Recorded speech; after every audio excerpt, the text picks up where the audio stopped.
Shalom and welcome to Practical Spirituality here at Aish HaTorah in the old city of Jerusalem overlooking the Temple Mount.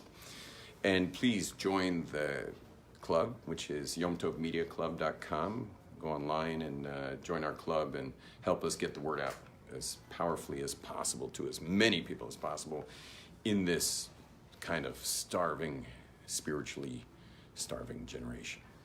So what we're going to talk about just for a few minutes, this won't be a very long class, is just how to maintain momentum. It deserves a lot of time, but I don't know, I don't know how much time we'll give it. But what happens is people take on, first of all, there are people who are raised to do the commandments, and there's those who are not raised to do the commandments. And the question was actually posed by a dear student of mine that was if you weren't raised with that kind of momentum in your commandments, and then you take them on, but you're not getting the connection that you feel it was meant to have to begin with. If you're not getting that connection, so how do you carry on? How do you carry on in that? And so there's many ways to slice up this issue, but I always try to keep it practical. And one of the things to do is to get even more committed. Now, I know that sounds crazy, because how are you supposed to get more committed when you're like, I did commit to it, but the truth is how committed are you if you even have that question? You understand? The question itself means that I'm not that committed. And what would I base my true commitment on, like a real strong commitment on? I would base it on because what's a real commitment? A real commitment is taking the downside with the upside. That's a real commitment, like marriage. It's a deep down, strong, ironclad commitment. It comes with a contract. It's a heavy commitment. And what you're ultimately saying is, I'm willing to take the downside of marrying this person with all the upside. And so there is a pretty big downside to taking on commandments. And what that is one of the things that's the downside is there's a great quantity of them. There's a lot of things you can take on, and you can take them on in a matter of a short time. Next thing you know, you have a pretty big yoke that you're carrying around with you. And who says you're going to feel a thing as a result of them? Now, would you have taken them on if you knew you weren't going to feel anything? Probably not. So maybe it's important that there is an incentive that I might feel something as a result of my taking this stuff on. Well, there's something that I think that we all did take on, that we did get for sure, that we often discount because we don't see it, it's invisible. And that is existential angst, which is one of the main sources of depression. And today, unfortunately, is one of the main sources of the increasing rate of suicide, is existential angst, meaning meaninglessness. Because when someone's living a life of Torah and mitzvahs, you may not feel very high from lighting candles Friday, and praying may not really, do so much for you when you pray one of our prayers or whatever, or make one of our blessings. But one thing's for sure is you've been saved from an entire population of people who are suffering the meaninglessness of this kind of nihilistic, millennial, angst that people have, this meaninglessness. So you're certainly getting that. And that's not to be discounted. It doesn't hit you in the face. You don't feel it so much. It's not something that's gets you high, but it is a major thing. And I've seen people drop Torah because they weren't getting their bang for the buck. They felt that they had been ripped off. They'd rather, I don't know what, do something that gives them more of an immediacy of experience and inspiration, and drop their Judaism only to find themselves deeply depressed, half a year later, deeply depressed, and not really feeling there's a way back for them.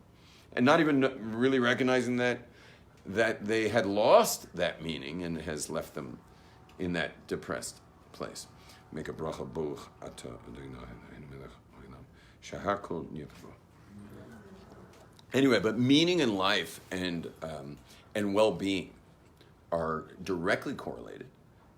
Meaning in life and well-being are directly correlated, and they're also, but they're often discounted because when you have meaning in life, it goes invisible quite kind of quickly. Because you got to deal with, like everyone else, you got to deal with the vicissitudes of life. You got to deal with the ups and downs. You still got bills to pay. Just because you got meaning in life doesn't mean you no longer have to pay your electrical bill. So you forget, it goes invisible really quick. Now, as far as gaining momentum on the immediacy, like the actual commandments that you did take on, and I've said this a lot of times, but I'll say it again, is slow it down. Slow it down. Slow yourself down. Get into a meditative state before you do your commandments. Like last night, for example, my custom, last night I was at a restaurant called Crave, which is the coolest restaurant in town, and I was having the house beer. And the only thing that someone like me would eat in a restaurant that doesn't have like the highest level kashrut, kosher certification is I ate a fish burrito. It'd be like you could bet $1 million I would not order a fish burrito except in this situation. So I ordered the fish burrito, where like what could go wrong? And my main thing I was eating was drinking was the house beer, which was an IPA, and an Indian Pale Ale. So I made my bracha for probably 2 minutes long. Literally, Baruch was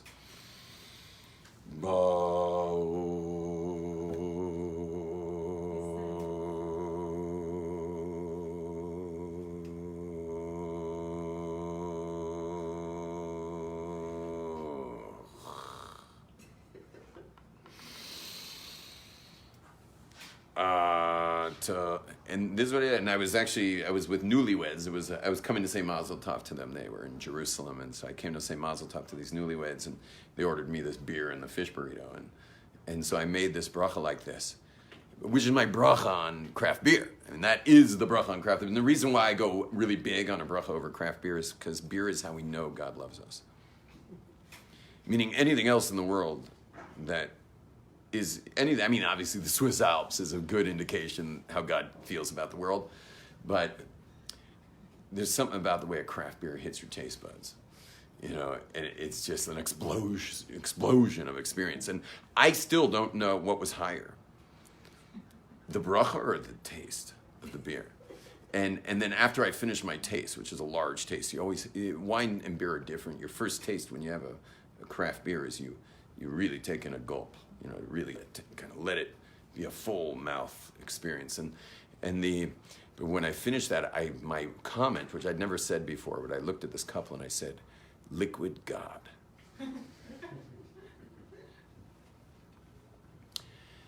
Now, the only reason, by the way, the story's basically over, but the only reason I'm telling you this long story about a bracha last night is because what did I do there?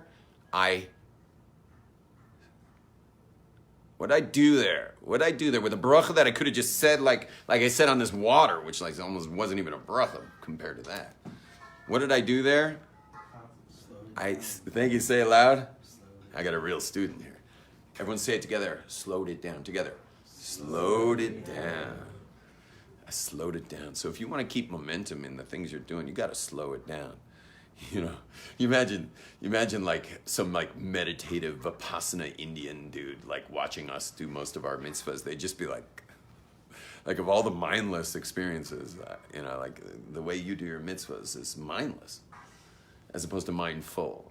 So you can't, if you're Jewish from the 3,330-year tribe of Israel, you can't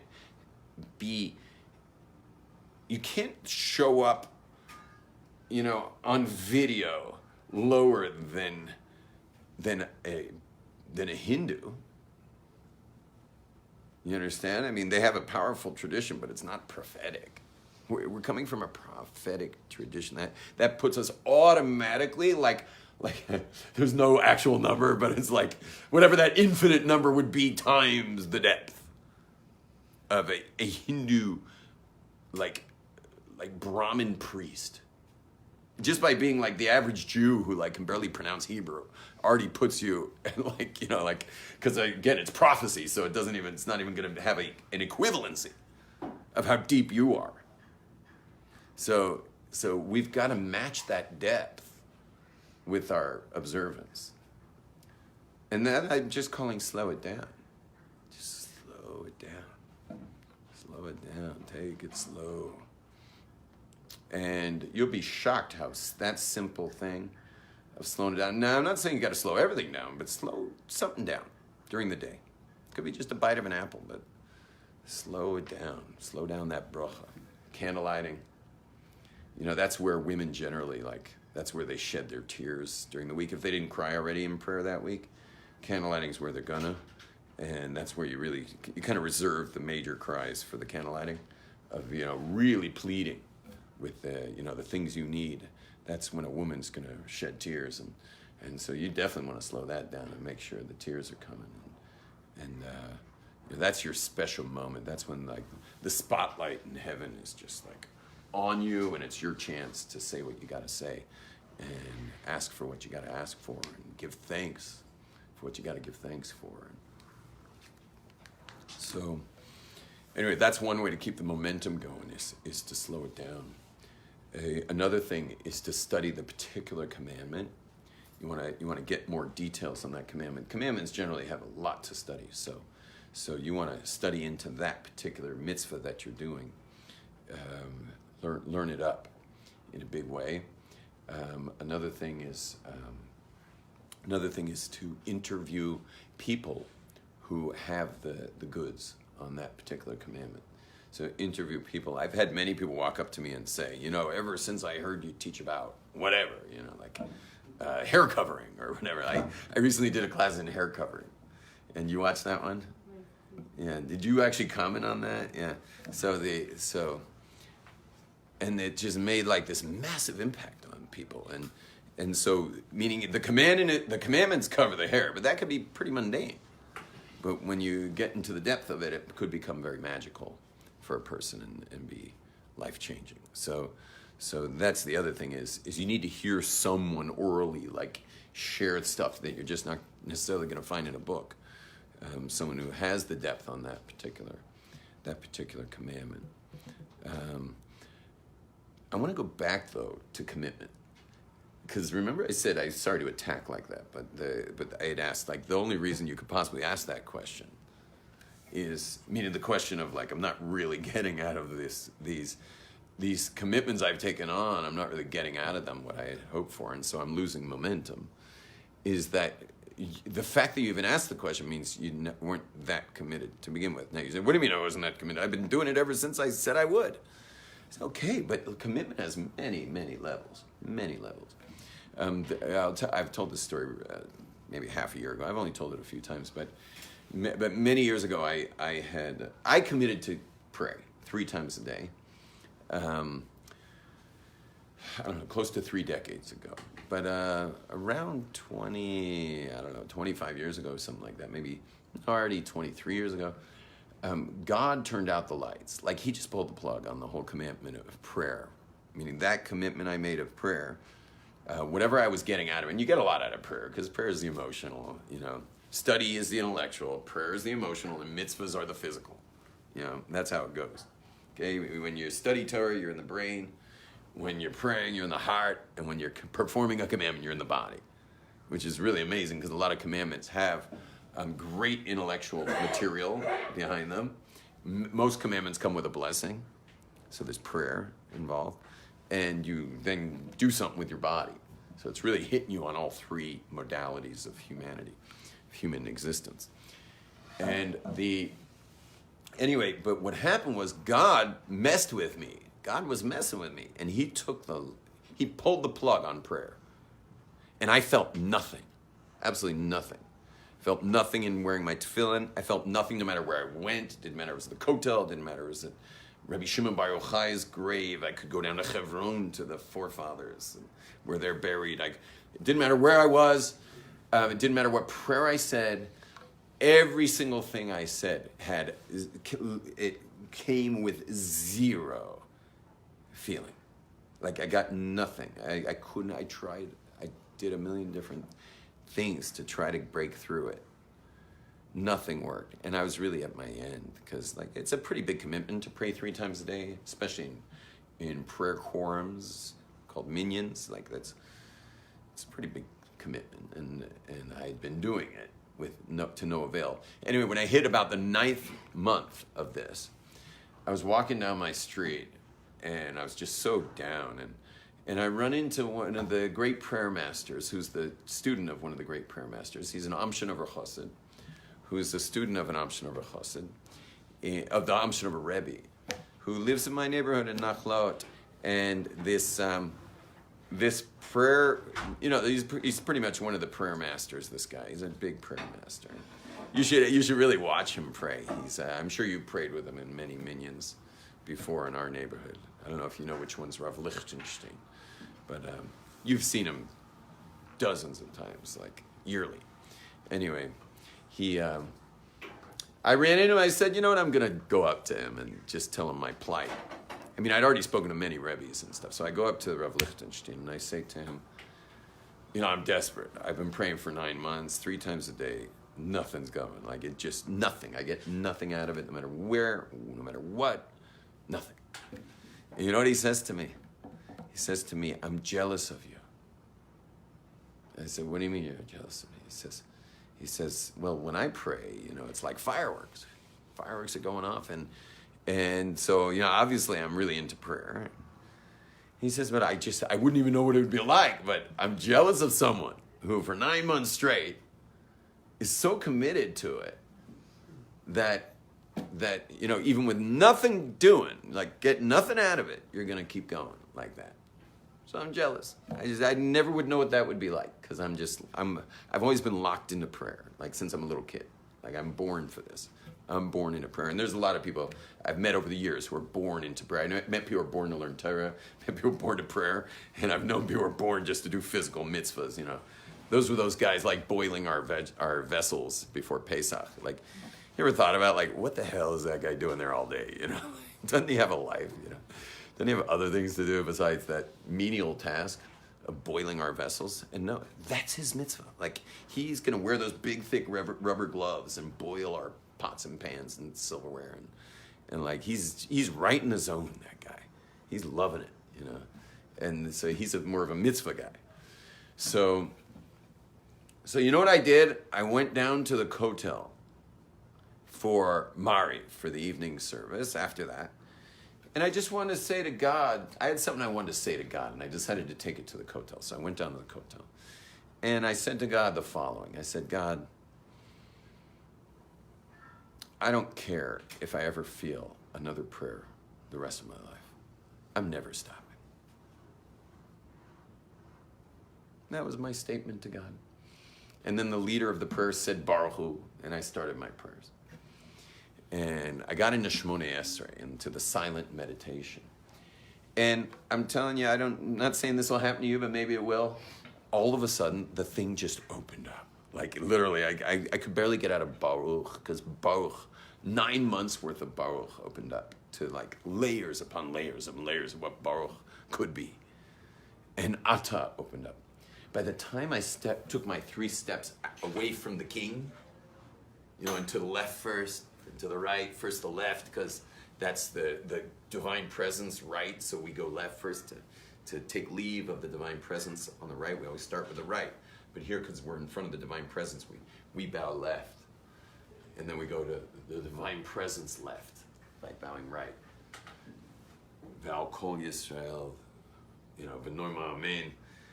By the time I had pulled out of that silent prayer, 5 different Marivs had started and stopped, meaning it had begun and finished while I was in my silent prayer.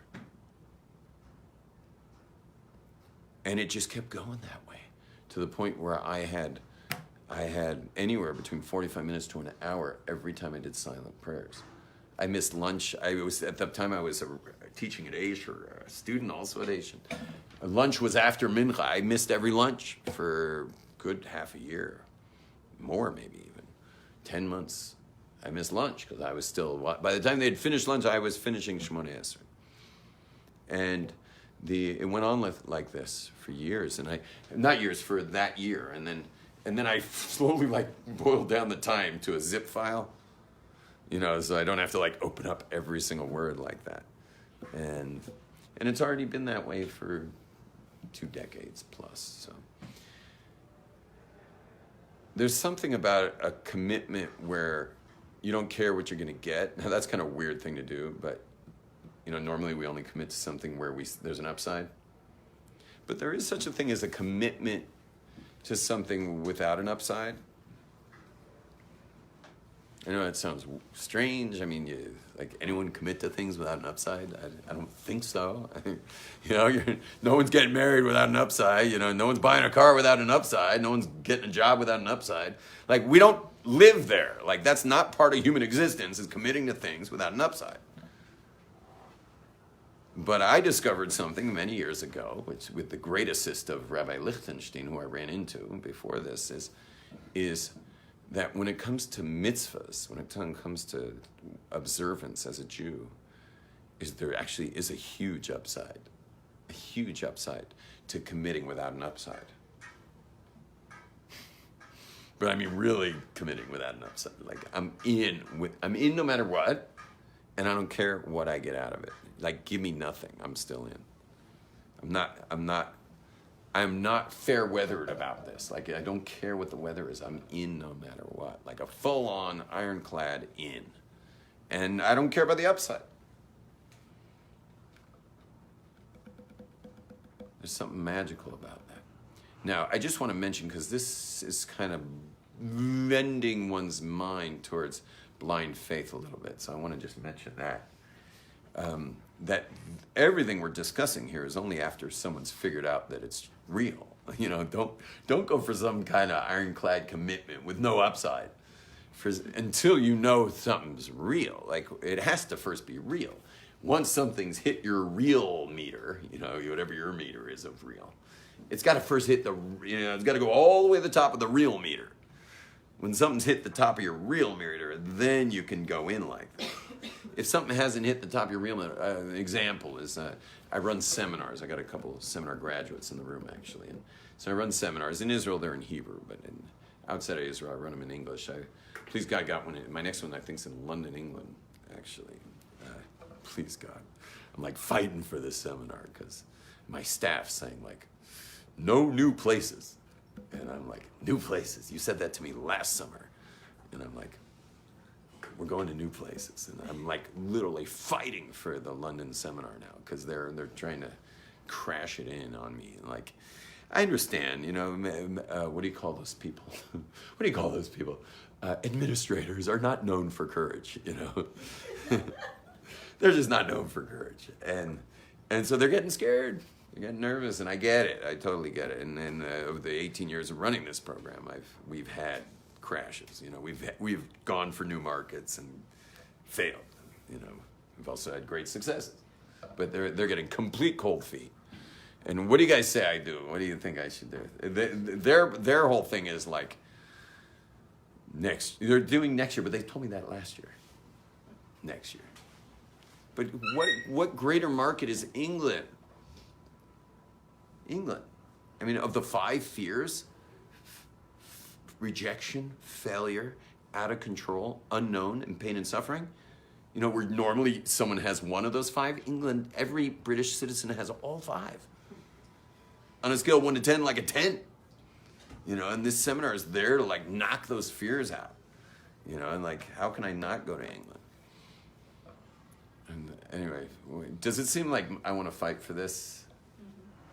Yeah, I want to fight for this. But there's another thing. I have a fringe benefit, is that my number 1 city besides Jerusalem is Muncie, New York. But talking about like 12-hour flights and jet lag and like, you know what I'm saying? It's just, how long does it take to fly to England? It's like 5 hours. It's 1 hour time zone difference. I mean, I could just show up there just for follow-ups. Meaning just to go follow people up, You hear what I'm saying? Like, it's no brainer. So like, I want to get that market going already, but okay, sorry I'm doing this. I just used you all as my therapist just now. I mean, leave it to a narcissistic Californian to use his class as his therapist. But I appreciate that. I think I want to do England. Yeah, I want to do that. Anyway, but in the seminars, the whole seminar hinges on commitment. It hinges on commitment. There have been seminars, we're talking like close to 8,000 graduates, so it's a lot of seminars. And there have been seminars where I didn't run the commitment part up to snuff. Like it wasn't where it should have been. And you literally watch how that seminar did not get where it was supposed to get. Because I don't know what was wrong with me. Maybe I was hungover. I don't know what happened to me, but I did not run the commitment section of the seminar the way it was supposed to be. And I felt, I remember going to bed that night going, the commitment part wasn't where it was supposed to be. And I don't know why I smoothed it over. I kind of let it go.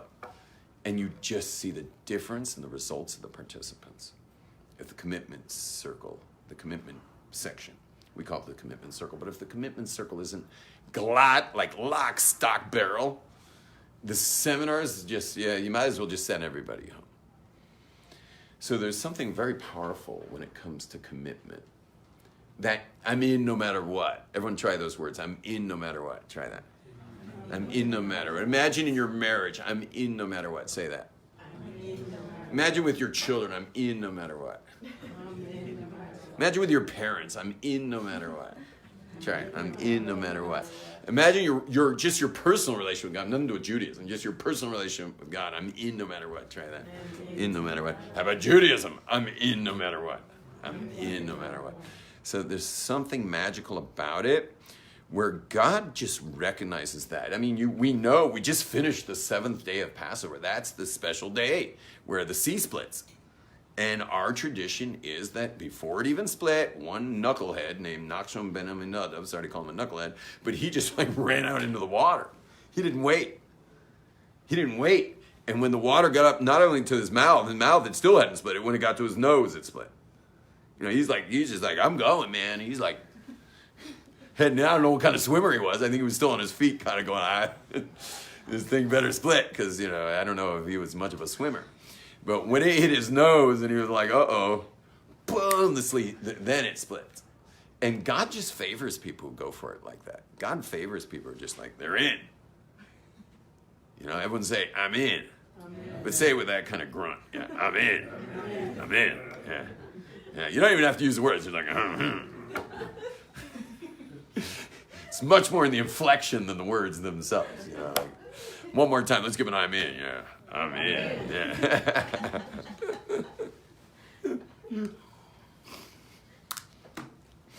But it's that kind of I'm in that is where the magic is, and it has a momentum all to itself. Comes with all kinds of little gifts on the sides, and it's again I'm in not because I'm getting those gifts on the side, not because I'm getting the momentum, but it's just there's a magic to that level of commitment. It's kind of like a tattoo, like that's forever, It's kind of a weird example, but it's like you got to treat you. Maybe that's why tattoos are forbidden, because we're supposed to be having that tattoo with God in our heart, like that kind of a forever type of thing, where we're supposed to be like we don't do external tattoos because a tattoo of a Jew's inside. Jews tattoo themselves within, and we're internally tattooed. And so therefore, an external tattoo would be like a joke compared to an internal tattoo. But imagine a person getting a tattoo in full sobriety, and they're just like, this is something I'm going for forever. That's big. That's big stuff. And it's etched in there, and it's not going anywhere. And that itself has ability to float you through a lot. And then the last thing I just want to mention is misinformation. A lot of people, especially those raised observant, have a lot of misinformation where, what I mean by misinformation, it's not really misinformation, that wasn't accurate, but what happens is you get a lot of cheerleading rabbis and teachers and mechanchim. You get a lot of cheerleading educators, educators with pom-poms. And you get these pom-pom educators who are like, we're gonna feel it, and we're gonna this, we're gonna try harder, and we're gonna, I'm talking about pom-pom educators. I think the girls fall victim more to the pom-pom educators than the boys' schools. The boys' schools are a little rougher, but the girls' schools for sure, they're trying to all the teachers there have pom-poms, and they're just trying to get you to feel this, that, and the other, and not a good idea. This is I don't need to go into it, but just to go in a tiny bit is that the girls who didn't feel it anyway now feel like there's something wrong with them. So that's not nice. And how many girls have come up to me and said they feel, and men, said they feel spiritually impaired. Having finished the whole education system, never felt a thing. Okay, so that's thanks to pom-pom educators, because that's not what it's about. And then the other thing is that you don't always feel it. And so, if they manage to convince someone that they're going to feel something, and they actually did. So who says you're going to feel it next time? And so then it kind of breeds disappointment in the end. And God's always playing games with us. He gives you the light, he takes it away, That's how life works. I mean, haven't we all met someone who we're like, wow, that's the most amazing person I ever met? And so you develop a friendship with that person, but then all the light is gone. And then you have to rebuild to get to that again. And that doesn't come with a lot of light. And so that's a general nature of inspiration. As inspiration comes in a flash, and then it goes away, and then you build towards it, because God knows our psyche is we need to build towards something. We generally are motivated towards it, so God will often give us inspiration and take it away. That's normal. I wound up spending a lot of time on this momentum thing, and I don't know what time it is now. Oh, it's already after 4.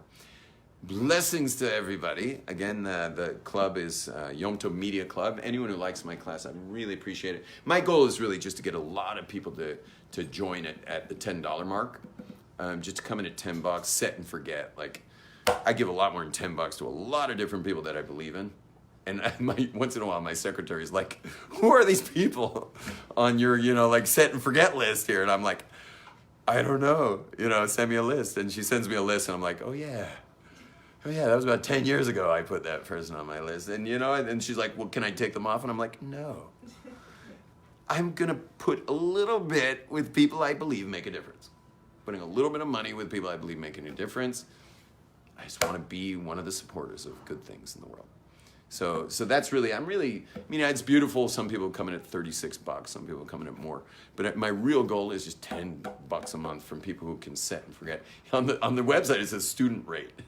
Meaning starving student, can donate at least one burger and a beer. It's like the price of a burger and a beer per month towards maybe educating the world a little bit to get this world to be a greater place. Like a burger and a beer is worth of money a month. Towards it. I call it the student rate, but the truth is I don't care if some CEO of a Fortune 500 company puts $10 a month.